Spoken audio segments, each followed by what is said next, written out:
tonight's full story. My neighbor's front door has been wide open for 2 days. Since it was a sunny Friday afternoon, I didn't think much of it at first. It was 5:30 and I had just returned home from work. When I saw that my neighbor's front door was open, I assumed that she was simply unloading something from her car. I went inside my own house and went through my usual after-work routine, going for a run and then making dinner for my wife, Alice, and me. It was only in the evening that I began to suspect something was wrong. I was taking our dog, Bailey, out for her final walk of the day. It was nautical twilight, my favorite time to be outdoors. I've always enjoyed strolling around the block with Bailey in those last precious moments when there's still enough light to see the horizon. I put Bailey's harness on her as she excitedly hopped around, then the two of us stepped out into the cool night. After a few seconds, I looked up and noticed that the door to my neighbor's house, the one directly across the street, was still wide open. Also strange was the fact that despite her car being in the driveway, the house was completely dark, not a single light on inside. I crossed the street. My neighbor is a 20-something named Isabel. She seems like a sweet girl, but we aren't exactly good friends. Sometimes I give her lemons from our tree in exchange for figs, and that's pretty much the extent of our relationship. Still, the sight of that open door made me uneasy.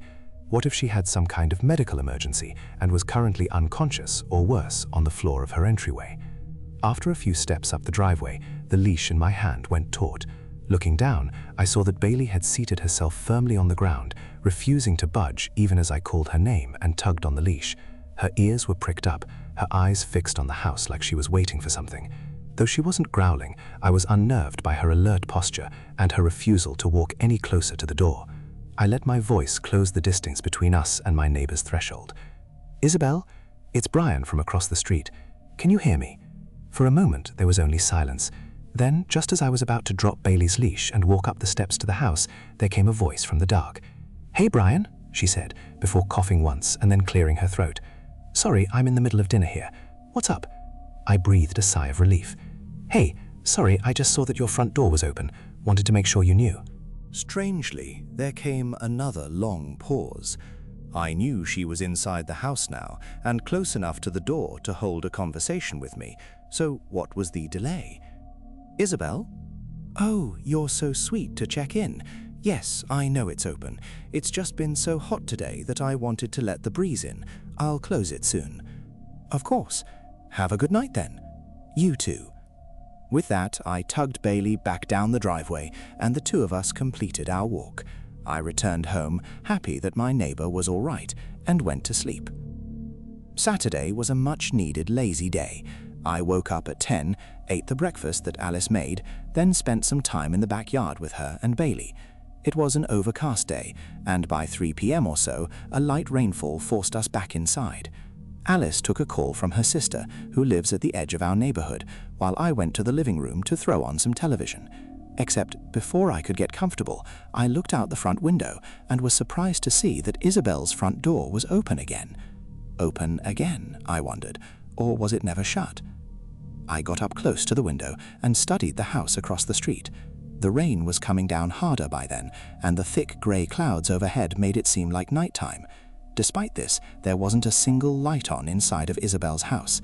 It was so dark inside that the entrance to her house seemed less like a door and more like a black painted rectangle on the exterior wall. I turned to look at Bailey, who was laying on a nearby couch, and saw that she was also looking out the window. Ears pressed against her head, she glanced at me briefly, then refocused her attention outside.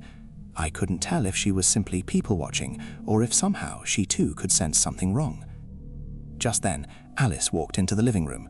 She was no longer on the phone, and she greeted me with a strange, almost nervous smile. "That was an odd conversation," she said, taking a seat next to Bailey. "Everything all right?" "I don't know. Kara saw a woman peeking into her house a few nights ago." "What? Creepy, right? And she's not the only one. Apparently there've been a few reports on her side of town, other people experiencing the same thing. Nothing stolen and no one hurt, at least that Clara knows of, but it's still pretty weird. Let's make sure we lock up extra well tonight." My thoughts drifted to my neighbor. I asked my wife what this woman looked like. Like I said, Isabel and I weren't close, but I knew she had recently gone through a difficult breakup with a long-term boyfriend. It was far-fetched to assume a connection between Isabel and the mystery woman, but who knew? Heartbreak makes people do crazy things. Maybe there was some link between the two. Alice hesitated for a minute. "Well," she eventually said, "you know Clara. She's got a real superstitious way about her. She's always telling stories." "What does that mean?" "It means you've got to take this with a grain of salt." When Alice relayed Clara's description of the woman, I felt a chill run down my spine. Clara said that the woman was tall and gaunt, enough so that she originally mistook her for a man. She said that her skin looked too tight across her face, and that her eyes looked unnaturally deep-set, as though they were too far back in her skull. Apparently, when she saw that Clara had spotted her, she had given Clara a big smile before retreating into the night. Apparently, when she smiled, she had too many teeth. I was silent for a moment, unsure what to make of Clara's morbid sighting. "Love, was Isabel's front door open this morning?" She considered my question as she pet Bailey. "I think it was. If nothing else, I figured I should at least tell Isabel to be careful." I put on my raincoat and headed outside, carefully making my way down the wet driveway. Once I made it to the sidewalk, I heard frantic barking coming from behind me. Turning around, I saw Bailey in the window, her paws resting on the sill, her growls and whimpers rising over the heavy rain. My wife appeared next to her a few seconds later. She attempted, unsuccessfully, to comfort Bailey, giving me a questioning look as she did so. I gave her a shrug in return, then crossed the street. I stopped at the bottom of Isabel's porch steps and listened. Like before, I could hear someone inside, though I couldn't tell exactly what was going on. I heard a deep, wet ripping sound, like something being torn. Also like before, I couldn't see a thing inside the house. A voice called out from the dark interior. "Brian?" "Hello again," I said, only wondering in retrospect how she could have known it was me.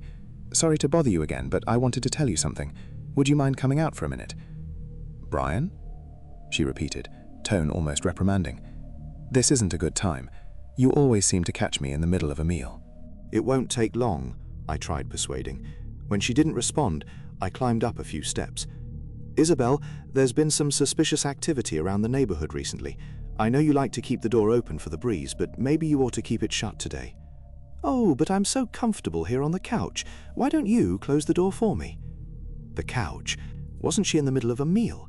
Even if she were eating on the couch, her voice sounded so close, like she couldn't have been more than a few feet away from me. Was she hiding behind the door? I climbed up the rest of the steps, trying to recall the inside of her house from the 2 or 3 times I'd been inside. I knew that the room immediately to the left of the entryway was the living room, and most likely where Isabel was supposedly sitting. I also knew that there was a light switch right next to the front door. What the hell, I thought. I'll just go inside for a minute, say hello, and then shut the door for her. It'll give me some peace of mind to actually see her instead of just hearing her voice. I glanced over my shoulder toward my own house. Bailey was still barking her head off, which was unnerving, but the sight of Alice keeping an eye on me gave me some peace of mind. It was just a house, I told myself, just a normal house with my own neighbor inside of it. Taking a deep breath, I stood at the threshold, shocked at how, despite my closeness, the inside of the house remained pitch black. I thrust a hand inside, and it disappeared like I'd dipped it into oil. As I groped around for the light switch, my fingers brushed against something solid, something fleshy. I jerked my hand back, certain that I'd just touched a person. "Isabel?" I asked the darkness, and then, from inches away, came the sound of laughter. The laugh was deep, gravelly and mocking, and it did not resemble my neighbor's voice in the slightest. Before I could react, I heard the quick pitter-patter of footsteps against wood. It grew quieter and quieter, and I realized that it was the sound of someone running away from me. After a few seconds, I thought I heard a door open and shut in the distance. The back door, perhaps. Again, I stuck my arm inside, and this time I was able to find the light switch. I turned on the light and was relieved when the interior of the house revealed itself to me. A normal entryway with a normal coat rack and a normal shoe rack. No eerie intruders in sight. However, the relief was short-lived, because when I stepped inside the house, I turned to the left, walked into the living room, and was greeted by the sight of my neighbor, or at least what was left of her. She was splayed out atop a couch, her head lolled off the side. Her empty eye sockets and toothless, wide-open mouth looked like 3 holes had been dug into her face. Her face itself was red, not as I initially thought because it was covered in blood, but because it was missing its skin. She had been flayed, not only her face, but her arms and the top part of her torso, It looked like someone had been methodically working their way down her body until I had interrupted them. Paralyzed by fear and confusion, I stood in place. I waited to wake up from a nightmare. I waited for Isabel to walk in from an adjoining room and tell me that I was looking at a Halloween prop. I waited for a dangerously long time, and then I staggered out into the Wayne.